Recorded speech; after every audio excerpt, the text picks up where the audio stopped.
I'm Diana Steele and I'm here at Fresh Street Market in West Vancouver, and today I'm talking about cherries. Our BC cherries are in season. In fact, we sell in BC over $20 million worth of cherries, so it's really a big industry here.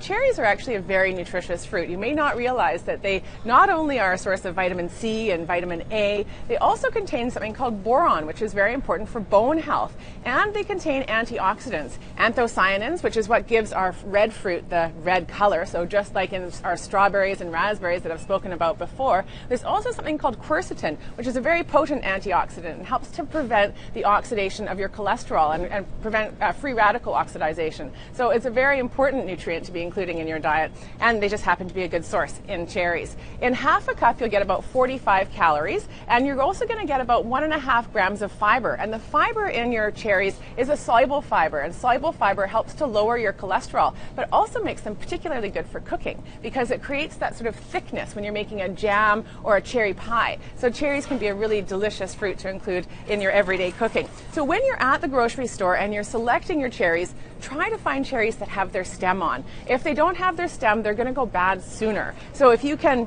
cherry pick your cherries from the container or the bulk bin if you're doing that, and then you'll have the right cherries. Also have a look if you are buying them in a bag, just to make sure you don't have any cuts or bruises. The cherries should be nice and firm. They should be shiny.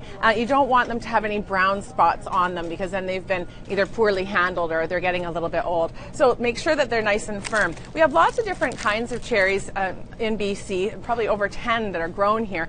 There's the Rainier cherries, which are out right now, and then you also get Bing cherries, Chillin cherries, all kinds of different cherries. When you get them home, you can store them in this bag and just seal it up and put it in your fridge. Don't wash them before you store them. Just wash them before you eat them.